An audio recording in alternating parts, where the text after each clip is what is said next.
Can emptiness heal, or does it just echo louder? The question hit me the moment I stepped into the room, stripped bare of everything I thought I needed. Nothing but four white walls waited for me, holding a silence so sharp it felt like it could carve open all the feelings I'd spent years stuffing behind clutter and noise. I thought owning nothing for a week would make me feel weightless, but instead it felt like the floor shifted beneath me, revealing pieces of myself I never meant to see again. My footsteps bounced back at me like accusations, and the air carried a strange heaviness as if the room itself was watching.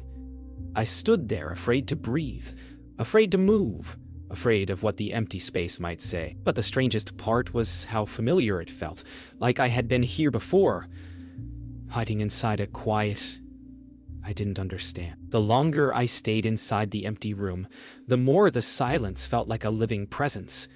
It pressed gently against my chest, nudging open memories I had kept sealed for years. Without objects to distract me, I could hear everything I tried to avoid. The quick rhythm of my breath, the restless beat of my heart, the quiet tremble in my own thoughts. The room didn't judge me, but it didn't comfort me either. It just waited. I kept wondering why the quiet felt so heavy. I told myself this experiment was about learning to live with less, but a voice inside whispered that maybe I was running from something, trying to wipe away parts of my life by clearing out the space around me. Every step I took echoed, reminding me that the emptiness wasn't just on the floor, it was inside me too. By midday, the room felt different, as if the silence had learned my name. I tried pacing, but even that felt too loud. So I sat down again and let the stillness settle into me. My thoughts drifted to the objects I had removed. The chair where I used to collapse after long days, the table covered in notebooks, the shelf filled with things I kept out of habit rather than love. Strangely, I didn't miss them. What I missed was the illusion they gave me, the feeling that having things meant I had control. Now, stripped of all that noise, the truth felt close enough to touch, but I wasn't sure I wanted to. The empty room wasn't empty at all. It held everything I tried not to feel.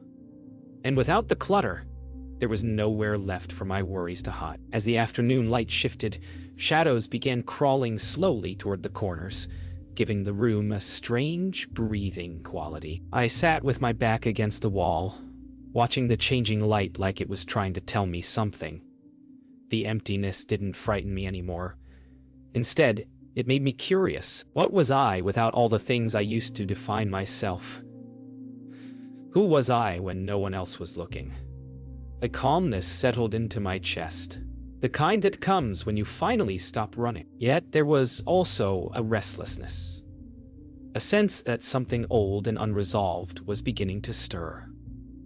The empty room felt like a question I wasn't ready to answer, but I knew I couldn't ignore it forever. By evening, the empty room felt like a companion. The light dimmed into soft blues and grays, and the air cooled enough to raise small goosebumps on my arms. I sat on the floor and let the quiet settle around me like a blanket. There was a strange comfort in having nothing to reach for, nothing to fix or adjust or clean. Without distractions, I felt my mind slow down. And for the first time in years, I could hear my own thoughts clearly. It wasn't peace, not yet, but it was something close to honesty. I realized the week ahead would not be about minimalism at all. It would be about learning how to sit with myself in a way I had avoided for too long. By the second morning, the silence felt heavier, like it had settled onto my shoulders overnight. I woke up on the floor with stiffness in my spine and a strange tightness in my chest, as if the empty room had spent the night listening to my dreams and was now waiting for the next confession. The quiet made even the smallest movements feel amplified. When I exhaled, it sounded like a sigh from someone else entirely. I kept thinking how strange it was that removing everything from my life made the little things so loud. I noticed the way my breath skipped when I remembered something painful, or how my fingers curled when I felt anxious. The room reflected these tiny truths back at me with unforgiving clarity. I wondered if this was the point of minimalism, not freedom but exposure. The more I tried to settle into the silence, the more it pressed back, nudging me toward emotions I had never learned to sit with. As the clock moved toward mid-morning, the silence sharpened into something almost musical.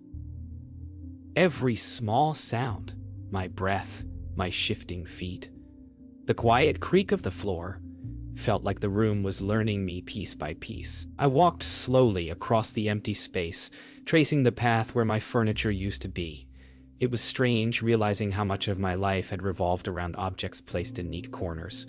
Without them, I felt exposed. My thoughts wandered to Jonah, the neighbor who lived with even less than I did now. I remembered how calm he always seemed, how comfortable he appeared inside quiet moments. I wondered if he had always been that way, or if emptiness had taught him, the same way it was teaching me now. The room didn't let me escape myself, and maybe that was its lesson.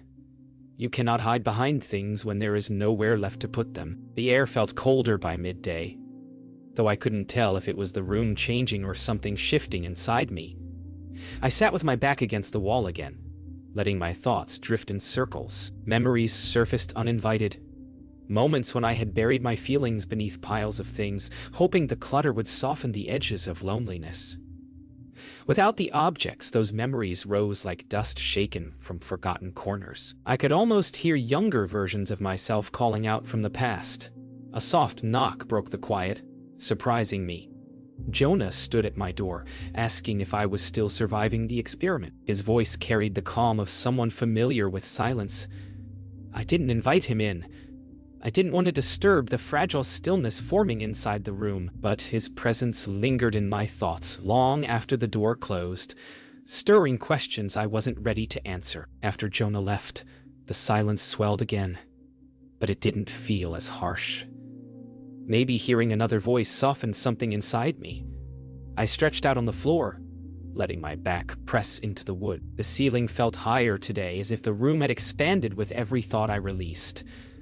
I began noticing patterns in the stillness, the way my breathing slowed when I accepted it, the way it tightened when I fought it. I wondered how many years I had spent filling every corner of my life because I didn't know how to sit with my own discomfort. The room didn't change. I did. The silence wasn't punishing me. It was revealing, and maybe that was scarier than any emptiness could ever be. As evening approached, the quiet shifted into something almost comforting. The room darkened into cool shades of blue, and for the first time since the experiment began, I felt like I could breathe without resistance. Sitting near the window, I watched the fading sky melt into deeper colors. I realized how rare it was to sit without reaching for anything. No phone, no book, no distraction waiting to rescue me from my thoughts. I didn't feel peaceful. Not fully. But I felt present, and that felt like progress. I wondered if Jonah had gone through this same unease when he first embraced minimalism. Maybe this discomfort was necessary, a kind of emotional shedding. The room stayed quiet, but it no longer felt empty. It felt aware, like it was holding space for the person I was becoming. By the third morning, something subtle had shifted. The silence no longer felt like an intruder, but more like a guide, pointing softly to the places inside me I'd spent years ignoring. I sat on the floor and felt memories rise in gentle waves, not sharp or painful, just present, waiting. They came from corners where old furniture had once been, places I never paid attention to. It was strange how removing everything made space for things I didn't expect, like echoes from childhood I thought I'd forgotten. I kept seeing flashes of myself from years ago, restless and anxious, trying to fill every empty moment with something loud or distracting. Maybe that's why the quiet felt so heavy now. It wasn't the room pressing on me. It was the weight of everything I had run from. And for the first time, I didn't turn away. As the morning deepened, memories kept drifting into the room as if invited by the silence I had finally stopped fighting. I leaned against the wall and let the thoughts come without forcing them away. I remembered the cluttered bedroom I grew up in, stacks of books, toys, and clothes, piled so high they nearly touched the window. Back then, I clung to objects the way some kids cling to people. Things felt safer than emotions, predictable in a way the world rarely was. Sitting here now, in the clean emptiness, I felt the contrast so sharply that it almost hurt. I wondered how much of my attachment to things had been a shield, a way to make myself feel anchored. Now that the anchor was gone, I could feel the currents inside me shifting, revealing truths I never meant to uncover. And yet, I didn't look away. I couldn't. The silence carried the faint scent of dust and sunlight, and it stirred something deeper. I closed my eyes and let the quiet wrap around me. More memories surfaced, small ones. Me hiding under blankets when the world felt too big. Me rearranging shelves late at night, just to feel a sense of control. Me holding onto objects long after their meaning had faded. It was strange how the empty room made these old habits feel so visible, like someone had gently turned on a light inside my mind. I thought about how much time I'd spent trying to create order on the outside because I didn't know how to find it inside myself. The emptiness wasn't cold anymore. It was honest. And honesty, I realized, was its own kind of comfort. As afternoon light filled the room, something in me softened. I found myself imagining conversations with the younger version of me, the one who never learned how to be comfortable with silence. I realized how often I had carried him, his fear, his longing, his confusion, without ever truly seeing him. The empty room made space for him, and maybe for the first time, I listened. I understood why I had clung to things so tightly. They were the armor he needed. But I wasn't that child anymore. I breathed slowly, feeling the shift inside me like a gentle tide. Maybe the point of this whole experiment wasn't to remove things from my life, but to finally meet the parts of myself I had hidden beneath them. By evening, the memories settled gently inside me instead of crashing in like storms. I sat with the fading light and felt a calm I hadn't known in years. The room grew cooler as shadows stretched across the floor, but the quiet didn't feel empty anymore. It felt full of truth, full of understanding, full of the pieces of myself I had pushed aside for too long. I realized that minimalism wasn't about clearing space outside. It was about making space inside, letting long-buried thoughts rise and breathe. The day had stripped away so many layers I didn't know I carried. As the last bit of sunlight slipped off the wall, I felt something inside me shift into place, gentle and new. The week wasn't over, but something in me was beginning. By the fourth morning, the room felt heavier than it ever had. The silence wasn't gentle anymore. It pressed against my chest like a weight I couldn't lift. I woke up feeling unsettled, as if something inside me had cracked open during the night. The quiet no longer invited reflection. It demanded it. I paced the room, trying to shake off the rising tension, but every corner I passed seemed to echo a part of myself I didn't want to face. Memories I thought I had made peace with returned sharper, clearer, more personal. It was like the room had peeled back layers I didn't even know I was hiding beneath. I told myself I could handle this experiment, that owning nothing for a week would make me stronger, clearer. Instead, I felt like I was unraveling. The emptiness showed me things I wasn't prepared to see. Truths I had buried so deeply that even breathing felt foreign now. As the morning stretched on, the pressure inside me grew sharper. I tried sitting down, but the stillness only tightened the knot in my chest. I could feel old emotions stirring, ones I had pushed away for so long that I barely recognized them. Guilt, loneliness, fear. They rose like shadows that had waited years for a moment to step into the light. I leaned my forehead against the wall, hoping the cool surface would ground me, but instead it made the emptiness feel colder. I thought minimalism was supposed to help people find peace. Why was it tearing me open instead? Maybe this was the peace everyone talked about. The part that comes after everything inside you collapses. I hated how vulnerable I felt, how exposed I was to parts of myself I had always avoided. The silence wasn't healing me. It was revealing me in ways I had never allowed. By midday, the emotions inside me became too heavy to hold back.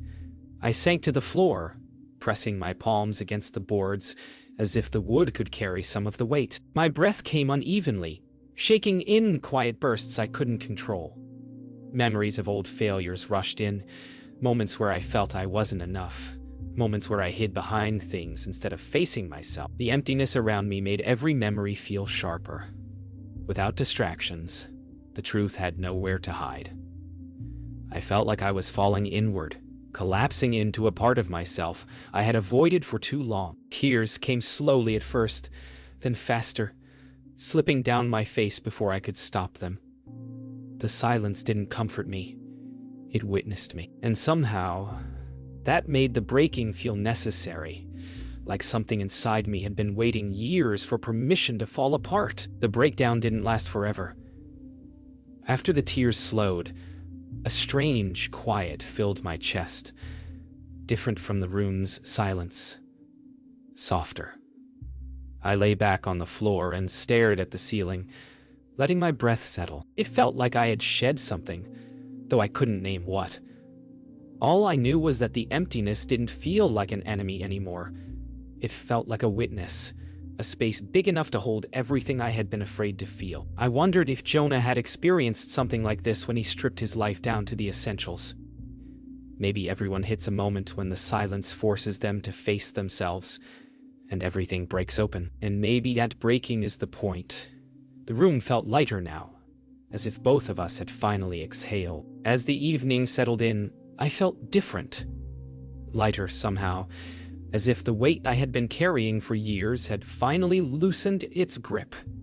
The collapse had stripped away my defenses, leaving only honesty behind. I sat near the window again, watching the sky dim into calming shades of blue. The emptiness didn't frighten me now. It felt like a blank page, a place where something new could begin. I understood then that the silence wasn't meant to punish me. It was meant to show me everything I had buried beneath my belongings. And even though the week wasn't over, I could feel something shifting inside me, a slow rebuilding that started not with adding things back, but with understanding what I actually needed. The quiet felt less like an echo and more like a guide. On the fifth morning, I felt a strange steadiness in my chest, something I couldn't name, but recognized instantly. It wasn't confidence and it wasn't peace, but it felt like the beginning of both. The room seemed brighter, almost welcoming, as if it sensed the shift happening inside me. I sat in the center of the floor and breathed in slowly, letting the silence settle around me like a soft blanket instead of a sharp edge. For the first time, I didn't feel the urge to escape myself. I started thinking about why I had wanted to clear everything out in the first place. I had told myself it was about living with less, finding clarity, starting over. But sitting there, I understood the truth. I wanted to feel clean inside, not just around me. I wanted to strip away the distractions that kept me from facing my own reflection. And now, in the quiet, I could finally see the person I had become. Late morning brought a clarity I didn't expect. I found myself sitting closer to the window, drawn to the light as if it understood something about me. I thought of the person I had been before this week, the version of myself who hid behind clutter because he didn't trust his own thoughts, who used objects as shields against emotions he didn't know how to carry. The more I looked around the room, the more I realized how much space existed inside me. Space I had never allowed to breathe because I filled every corner with something louder. I wasn't trying to erase myself with minimalism. I was trying to uncover myself. And now that the layers were pulled back, I could finally see the fears and desires that had shaped me. The silence no longer felt like an enemy. It felt like a mirror, and for once, I wasn't afraid to look. By midday, I felt brave enough to sit with thoughts I used to run from.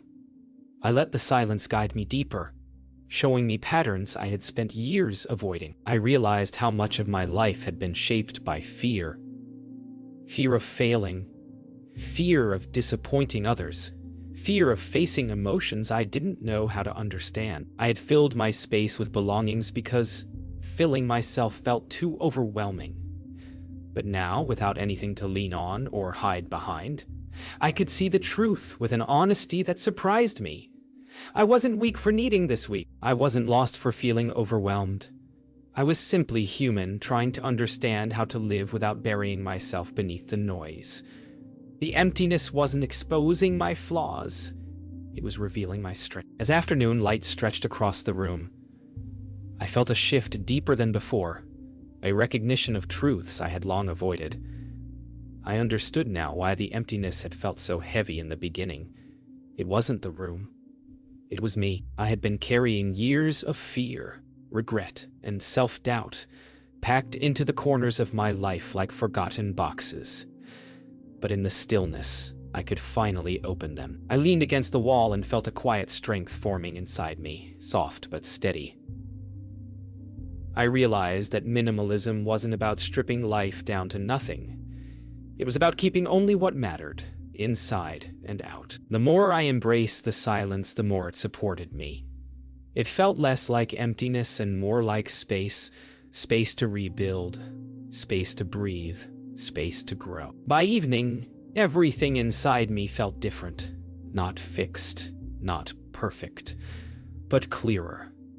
The room had become a reflection of my inner world, open, honest, and less burdened. I sat in the dim blue light of dusk and realized how much I had changed in just a few days. The silence no longer felt like a threat or a test. It felt like a companion, one that had walked me through every hidden corner of myself and waited patiently for me to understand.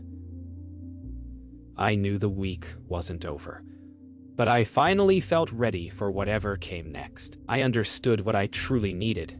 Not more things, not more noise, but more truth, more space, more presence. The empty room had shown me who I really was, and for the first time, I wasn't afraid of that reflection. By the 6th morning, the emptiness no longer felt like a test. It felt like a starting line. I woke up with a sense of calm that surprised me, a quiet certainty humming beneath my breath. The room felt wider somehow, as though the walls had moved back during the night to make space for a version of myself I hadn't met before. I realized I was ready, not to fill the room again, but to rebuild with intention, choosing only the things that supported who I wanted to become. I stood in the center of the space and imagined the first object returning, not as decoration, but as a companion. It was strange, feeling grateful for something as simple as a chair or a book. The silence didn't push back like before. It simply waited, warm and steady. I understood then that emptiness is not the absence of life. It's the invitation to begin again. Later that morning, I brought in the first object, a single wooden chair. I carried it slowly, almost ceremoniously, feeling the weight of its presence before it even crossed the doorway. Placing it in the room felt like returning a heartbeat to a body that had been in stillness. I didn't rush. I didn't question. I simply set it down and let it breathe. The chair reminded me that choosing with intention wasn't about owning less or more. It was about owning consciously. I sat on the floor across from it and felt the balance between emptiness and presence shift in a gentle, grounding way. This wasn't clutter. This wasn't noise. This was choice. And for the first time, I felt like I knew how to make one without fear guiding my hand. By midday, the room felt different again. The chair hadn't disturbed the quiet. It had shaped it. I realized then how much meaning a single object could hold when chosen with care. I sat on the floor beside it and let the silence wrap around both of us. A thought rose gently inside me. Maybe rebuilding wasn't about adding things back, but about adding back only what reflected who I was now. I remembered how I used possessions to cover discomfort, to distract myself from truths I didn't want to face. Now, the space felt like an honest conversation. I wasn't hiding anymore. I wasn't rushing to fill silence with noise. I was learning to choose with clarity. And that clarity felt like freedom. As afternoon deepened, I brought in a second item, a small notebook, not filled with cluttered thoughts or long-winded explanations, just blank pages waiting patiently for meaning. I placed it on the floor near the chair and felt a warmth rise inside me. Something like gratitude. This wasn't the frantic collecting I once did, adding objects out of fear of emptiness. This was choosing presence. I sat down and opened the notebook, not to write but to appreciate the possibility it held. The room felt balanced now, no longer empty but intentional. I understood that rebuilding wasn't a return to who I had been. It was becoming someone new with each intentional choice I made. And for the first time in years, the future didn't feel overwhelming. It felt open. By evening, the room felt whole. Not full, not crowded, but balanced. The chair, the notebook, the silence, and me. Everything had found its place. I sat in the dim blue light and felt a calm I had only dreamed of before this week. I understood now that minimalism wasn't about owning nothing. It was about owning what mattered. The emptiness had taught me who I was without noise, and now the few objects I brought back reflected that truth. I felt connected to myself in a way I hadn't known was possible. The week wasn't over yet, but for the first time, I wasn't afraid of what came next. The room wasn't empty anymore. It was intentional, and so was I. On the 7th morning, I woke before the light touched the window. The room felt unbelievably still, the kind of stillness that settles only after a long journey has finally reached its quiet center. I sat up slowly, letting the silence stretch around me. No longer heavy, no longer demanding, just present. I looked at the chair and the notebook, simple objects that now carried meaning far deeper than anything I used to own. I realized that somewhere between the emptiness and the rebuilding, something inside me had shifted permanently. I wasn't afraid of myself anymore. I wasn't hiding behind clutter or noise or excuses. I had faced everything I had spent years avoiding. And somehow, I was still here. Clearer, softer, stronger. The experiment was supposed to teach me how to live with less. Instead, it taught me how to live with myself. As the morning brightened, I felt a pull to bring one more object into the room. Not to fill space, but to honor everything I'd learned. I walked to the small storage nook outside the apartment and chose a plant I had nearly forgotten about. A quiet green thing that had somehow survived my neglect. Bringing it back felt like bringing in a small piece of life, something gentle that didn't demand anything. Placing it by the window made the room feel different. Not louder, not cluttered, just more alive. I realized then that simplicity wasn't about erasing everything. It was about making room for what could grow. The plant wasn't decoration. It was a reminder that presence can be soft, patient, and full of possibility. Around midday, I noticed how naturally the room held everything now. Silence, light, the plant, the chair, the notebook, and me. Nothing felt out of place. Nothing felt like an attempt to fill emptiness. I sat on the floor and let the stillness settle inside me. For the first time, I imagined what my life would look like moving forward, not in terms of what I should own, but in terms of how I wanted to feel. I realized I didn't miss most of the things I had removed. What I missed were moments like this, moments of clarity, of breathing without rushing, of existing without fear. I wasn't rebuilding a room. I was rebuilding myself. And for the first time, the future felt spacious. By afternoon, I felt the urge to step fully into who I had become. I walked around the room slowly, touching each object, not with attachment, but with gratitude.